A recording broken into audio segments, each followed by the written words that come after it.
Good morning class. चलिए देखिए, अभी तक हमने हमारे आइडियल ट्रांसफार्मर की हेल्प से हमारा ट्रांसफार्मर का वर्किंग प्रिंसिपल समझा कि ट्रांसफार्मर काम कैसे करता है, उसका प्रिंसिपल एक्शन क्या है।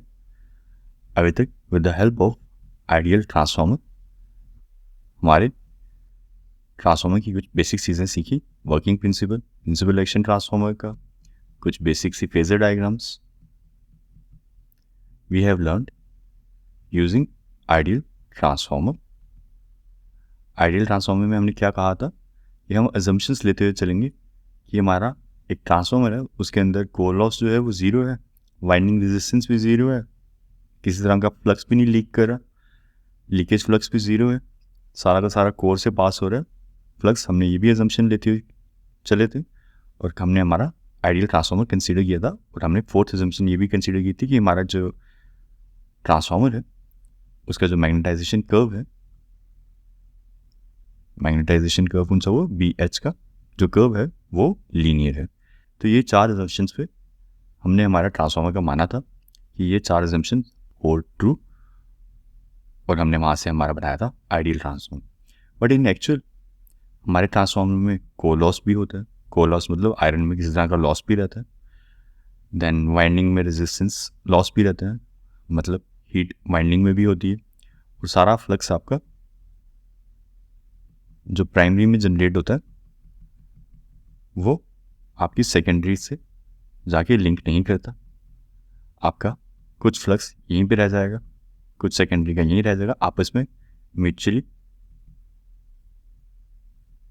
लिंक नहीं करेगा। आपका सारा का सारा flux that is generating from the primary and linking to secondary, ऐसा नहीं होगा। सारा का सारा फ्लक्स लिंक नहीं करेगा आपकी प्राइमरी और सेकेंडरी वाइंडिंग के बीच में। तो this assumption which we have considered while creating our ideal transformer, this also doesn't hold true for the practical transformer। तो लीकेज फ्लक्स भी रहेगा, इट वॉन्ट बी जीरो, ठीक है। बट ये assumption कि हमारे ट्रांसफार्मर का जो मैग्नेटाइजेशन कर्व है वो लीनियर रहेगा, ये assumption हम स्टिल कंटिन्यू करते हुए चलेंगे while forming an equivalent circuit for our practical transformer।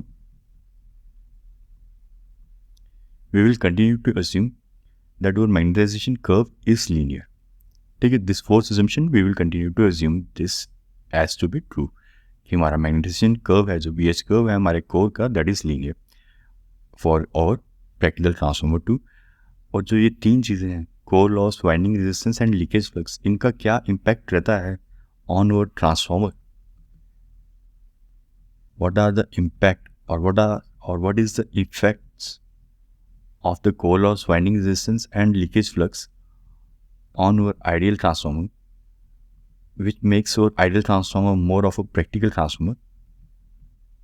इनका क्या इफेक्ट रहता है हमारे ट्रांसफार्मर के ऊपर, कोर लॉस, वाइंडिंग रेजिस्टेंस और लीकेज फ्लक्स का, which makes our practical transformer, वो हम step by step this lecture onwards सीखते चलेंगे। तो इस लेक्चर में भी हम सीखेंगे कि इफेक्ट ऑफ कोर लॉस क्या रहता है हमारे ट्रांसफार्मर का, एंड गोइंग फॉरवर्ड हम वाइंडिंग रेजिस्टेंस, लीकेज फ्लक्स का भी इफेक्ट जानेंगे। And with the help of all this understanding we will form an equivalent circuit for our practical transformer। तो ये रहेगी हमारी आइटनरी गोइंग फॉरवर्ड।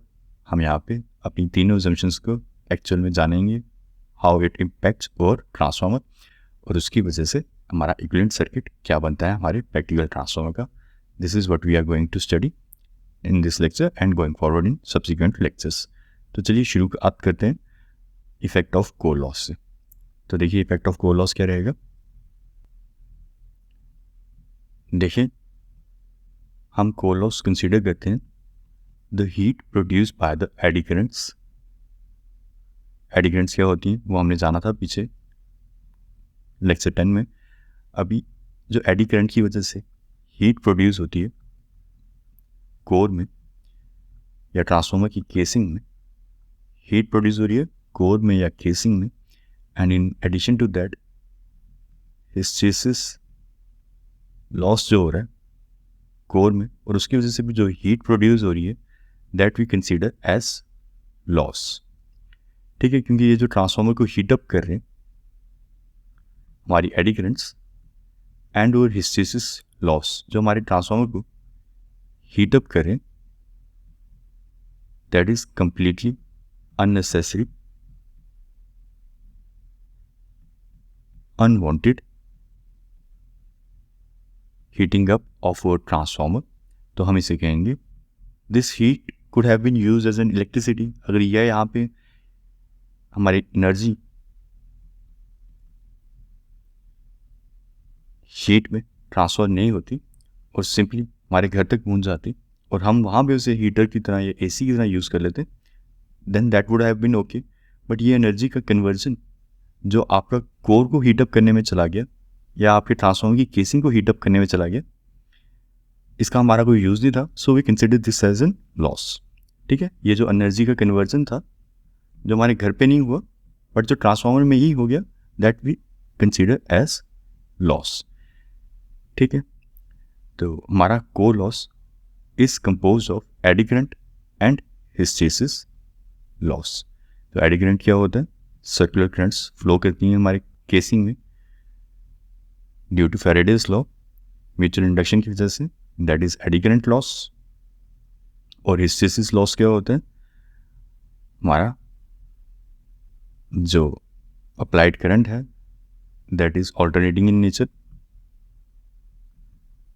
उसकी वजह से जो फ्लक्स है वो भी लगातार ऑल्टरनेट कर रहे हैं और ये जो फ्लक्स लगातार ऑल्टरनेट कर रहा है, इसमें जो डाइपोल इसके लगातार रोटेट हो रहे हैं हमारे यहाँ पे कोर के, वो जो डाइपोल की रोटेशन है they need some energy to get rotate. तो उस रोटेशन की वजह से जो लॉस होता है उसे हम कहते हैं हिस्टेरिसिस लॉस, जैसा हमने लास्ट लेक्चर में देखा था, डिटेल पे डिस्कशन की थी। तो यहाँ पे एक ओवरव्यू कर लेते हैं। और हमने ये भी देखा था लास्ट लेक्चर में कि हाउ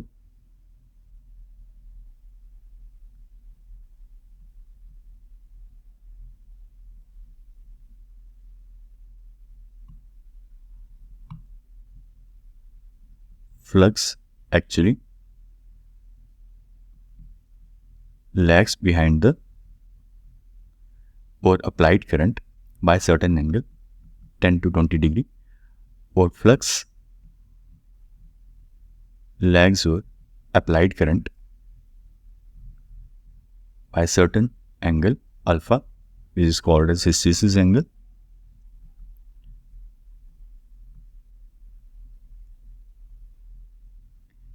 तो ये भी हमने कल देखा था। तो अभी इसी की बेसिस पे, हिस्टेरिसिस एंगल के बेसिस पे, on the fact that over flux lags behind the applied current, मतलब जो हमारा कोर का फ्लक्स है वो थोड़ा देर बाद चेंज होता है, करंट के पीछे पीछे चेंज होता है करंट के। ये नहीं है कि करंट चेंज हो रही है उसके एग्जैक्ट इन सिंक्रोनाइजेशन में हमारा फ्लक्स नहीं चेंज हो रहा होता, हमारा फ्लक्स थोड़ा सा पीछे पीछे देर बाद चेंज होता है हमारे कोर का फ्लक्स हमारी अप्लाइड करंट के कंपैरिजन में। तो फेज डिफरेंस रहता है थोड़ा सा 10 से 20 डिग्री के बीच का। तो चलिए देखिए इस एक फैक्ट को यूज़ करते हुए हम हमारा आज कोर लॉस का इफेक्ट समझेंगे। तो कोर लॉस क्या होता है ट्रांसफार्मर के अंदर? Combination of eddy current loss and hysteresis loss, we consider that as an core loss और आयरन लॉस। ठीक है, लॉस क्या है? ये अ कन्वर्जन ऑफ और energy into a heat in your transformer core और in your casing which was not needed is consider as loss. अगर ये एनर्जी कन्वर्जन हमारे घर में हो जाता और हमारा एसी टीवी फ्रिज चल जाता तो this energy conversion would have been consider as an normal, as a useful energy conversion. But ये जो कन्वर्जन एनर्जी कन्वर्जन आपका आपके ट्रांसफार्मर को हीटअप करने में हो गया, उसके कोर को हीटअप करने में हो गया, आपके ट्रांसफार्मर की केसिंग को हीटअप करने में हो गया, this energy conversion is considered as loss because it was not needed by us, it was not desired to heat up our transformer, so this is considered as loss. So this energy conversion due to the eddy currents and the hysteresis loss is considered as iron loss. और इसका impact क्या रहता है और हमारा ideal transformer से practical transformer में हमारा सर्किट क्या से बदलता है, सिर्फ वो समझते हैं। देखिए अभी हमने समझा कि हमारा जो फ्लक्स है that lags your applied current by certain degree, i.e. हमारे कोर में जो फ्लक्स प्रोड्यूस हो रहा है that is lagging over applied current by a certain degree alpha. तो ये आ गई हमारी applied current I E, transformer at no load पे ये करंट आ गई हमारी आई ई एंड और flux which is 90 degree behind our applied voltage, और उसको जो करंट बना रही है उस फ्लक्स को जो प्रोड्यूस कर रही है, जिस करंट की वजह से ये फ्लक्स बन रहा है, that current is leading that flux by certain degree 10 to 20 degree का ये एंगल रहेगा, hysteresis angle.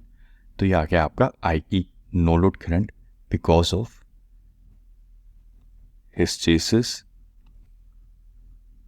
Angle or applied current is leading the produced flux by a certain angle in range between 10 to 20 degree. This is called as hysteresis angle denoted by alpha. तो ये आ गई हमारी no load current. अब इस no load current के हम अगर कंपोनेंट्स को समझें, इसका एक हम हॉरिजॉन्टल कंपोनेंट ड्रॉ कर लें और इसी एक नो लोड करंट का हम अगर वर्टिकल कंपोनेंट बनाएं तो वो कुछ इस तरह से बन जाएगा। मैंने नाम इसे आई एम दिए क्योंकि ये जो करंट है का कंपोनेंट है नो लोड करंट आई ई या आई नॉट का हॉरिजॉन्टल कंपोनेंट है।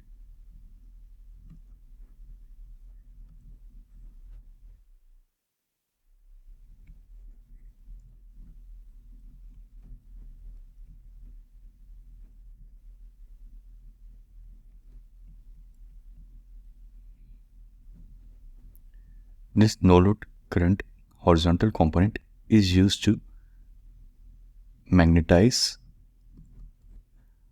the core. फ्लक्स बन रहा है इसी करंट की वजह से। So this current component is considered to be charging your core. तो इसलिए हमें आई एम का नाम दे दिया क्योंकि ये हमारे कोर को मैग्नेटाइज कर रहा है। मैग्नेटाइजिंग करंट भी कह देंगे इसे।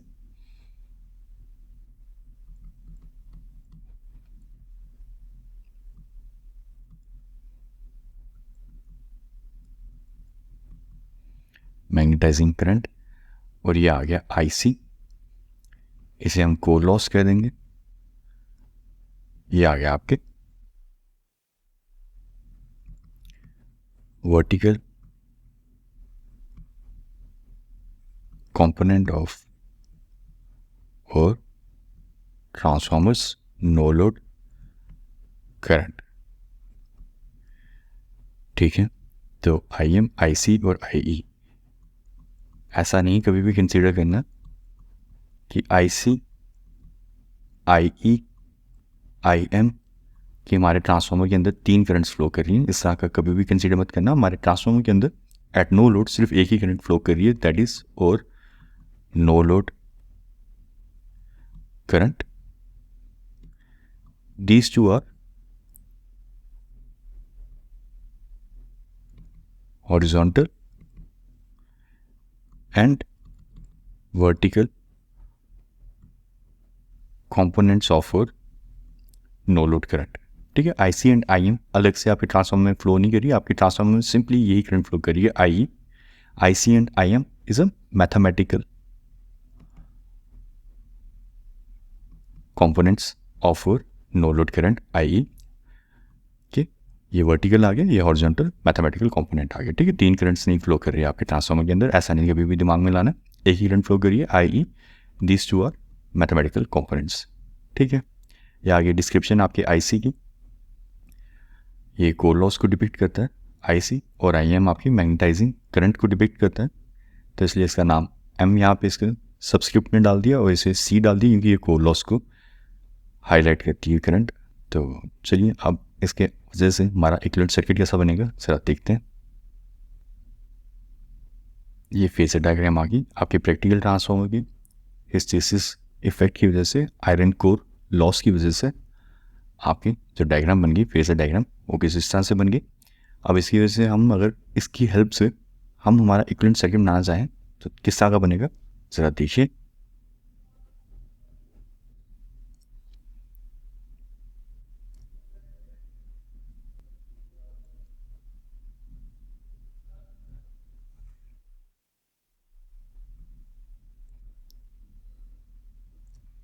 ये आ गया आपका आइडियल ट्रांसफार्मर का सर्किट। अब यहाँ पे हम इफेक्ट ऑफ आयरन लॉस समझेंगे, उसकी वजह से हमारा इक्विवेलेंट सर्किट क्या बनेगा आयरन लॉस की वजह से। वो देखिए, ये IC is in phase with और सप्लाई वोल्टेज V1। ऐसा कब होता है कि जब आपकी current is in complete phase with your supply voltage. ऐसा कब होता है जब आपकी करंट किसी रेजिस्टर से निकलती है, ठीक है।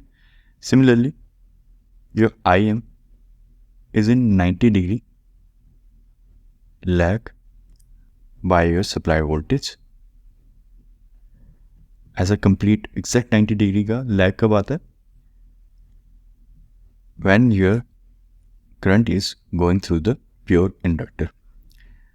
In that case only your current will lag your supply voltage by 90 degree when your current will be passing through an pure inductor. तो with the help of this phasor diagram हमने हमारा ideal transformer में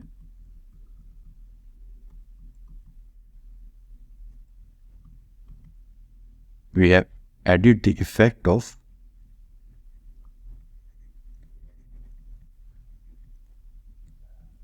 iron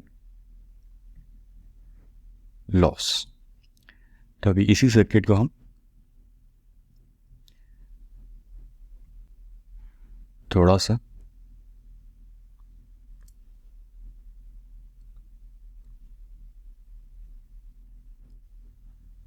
इस तरह से बनाएंगे।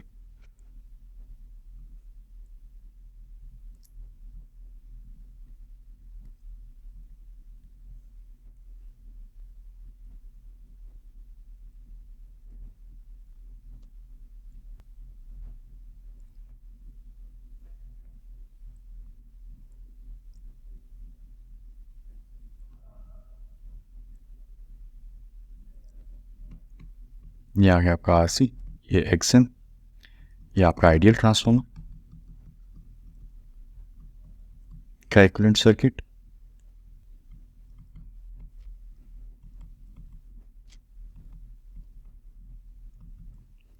और ये आ गया आपका आइडियल ट्रांसफार्मर में addition of effect of core loss, ठीक है। ये अबव सर्किट और ये सर्किट जो भी हमने ड्रॉ किया और ये जो पहले किया, दीज बोथ आर इक्विवेलेंट। इसको इसकी तरह की जगह मैंने इस तरह से ऐड कर दिया, इस तरह से चेंज कर दिया। क्यों? क्योंकि अभी हम आगे इफेक्ट ऑफ वाइंडिंग भी डालना है, इफेक्ट ऑफ लीकेज फ्लक्स भी डालना है। So this way of representation is more suitable so that we can easily add on our other effects, effect of winding resistance and effect of leakage flux। तो उन्हें easily add up कर सकें इस circuit के अंदर, तो हमने circuit को इस तरह की जगह इस तरह से चेंज कर दिया, ठीक। एक बार फिर से डिस्कस कर लेते हैं ये RC और XM कैसे आया। IM component of your current, this is again a mathematical equivalent circuit आपका ट्रांसफार्मर का, ठीक है। तो IM जो करंट थी वो कैसे फ्लो कर रही होगी, उसी की रिप्रेजेंटेशन मैथमेटिकल इक्विवेलेंट सर्किट में किस तरह से आ जाएगी। आपकी IM which is 90 degree lagging your supply voltage. तो इसका मतलब ये आपकी IM किसी एक प्योर इंडक्टिव सर्किट से गो थ्रू हो रही है, ठीक है। So that's why the XM and similarly your IC which is in complete phase with your supply voltage V1, वो एकदम कंप्लीट फेज में है आपकी सप्लाई वोल्टेज से। So that must be going through certain resistance only. तो इसलिए इस branch को हमने बना दिया और यहाँ पे सिंपल एक रेजिस्टर कनेक्ट कर दिया, क्योंकि IC was in complete phase with the V1 as seen above in the phasor diagram. IC और IM कहाँ से आया, that was mathematical breakup of और no load current I naught या IE, किसी भी तरह से डिफाइन कर सकते हैं नो लोड करंट को। तो मैथमेटिकल ब्रेकडाउन था आपके नो लोड करंट का, I नॉट का, IM और IC। और IM और IC फर्दर डिनोट क्या कर सकते हैं, उसकी हेल्प से हमने यहाँ से ये सर्किट बनाया है। तो ये आ गया आपका इफेक्ट ऑफ आयरन लॉस, और नो लोड करंट आपकी फ्लक्स को लीड क्यों करी थी bye angle alpha, because of hysteresis loss, क्योंकि जो आपके आयरन का कोर है उसके अंदर जो आपका फ्लक्स है वो थोड़ा पीछे पीछे चेंज होता है आपकी अप्लाइड करंट के कंपैरिजन में। जैसा हमने लास्ट लेक्चर में डिटेल में समझा, आप अपने आयरन पीस को सप्लाई करंट देंगे तो उसकी वजह से जो मैग्नेटाइजेशन बननी चाहिए थी आपके कोर के अंदर, वो आपकी अप्लाइड करंट से थोड़ा सा लैग कर रहा होता है। जो आपका फ्लक्स बनता है आपके कोर के अंदर वो आपकी करंट को हल्का सा लैग कर रहा होता है, इसलिए आपका आई नॉट और I E is shown leading your produced flux. तो आई नॉट यहाँ से आ गया बिकॉज ऑफ हिस्टेरिसिस एंगल, और उसकी वजह से मैथमेटिकल ब्रेकडाउन हो गया आई एम और आई सी, और आई एम और आई सी, आई एम आपका वी से सप्लाई वोल्टेज से बाय 90 डिग्री लैग करता था, तो उसकी वजह से हमने कहा है किसी तरीके की इंडक्टर से गो थ्रू हो रहा होगा। और सिमिलरली आई सी आपका इनकम्प्लीट फेज विद V1 था सप्लाई वोल्टेज, तो हमने कहा जो आपका जो आई सी होगा that must be going through the resistor. तो इस तरह से आपकी ये दो branch got produced because of this two mathematical components. तो ये आ गया आपका इक्विवेलेंट सर्किट आइडियल ट्रांसफार्मर में एडिशन आपके इफेक्ट ऑफ कोर लॉस की। तो नेक्स्ट लेक्चर में हम वाइंडिंग रेजिस्टेंस का इफेक्ट देखेंगे और लीकेज फ्लक्स का इफेक्ट देखेंगे ऑन टू ये आइडियल ट्रांसफार्मर, और उसकी वजह से आपका फर्दर सर्किट कैसे चेंज होता है वो हम जानेंगे इन और कॉन्सिक्वेंट लेक्चर्स। तो देखिए इवेंचुअली हमारा पाथवे क्या रहेगा, यहाँ से शुरू हुए थे आइडियल ट्रांसफार्मर के इक्विवेलेंट सर्किट से, we are heading towards this equivalent circuit. तो ये पार्ट आज हमने कंस्ट्रक्ट होता हुआ देख लिया है हमारे इक्विवेलेंट सर्किट का प्रैक्टिकल ट्रांसफार्मर के। गोइंग फॉरवर्ड हम हमारे प्रैक्टिकल ट्रांसफार्मर में ये X1 X2 कैसे आया और R1 R2 कैसे आया, we will know about these two things too in subsequent lectures. हमारी जर्नी यहाँ से यहाँ की तरफ की है।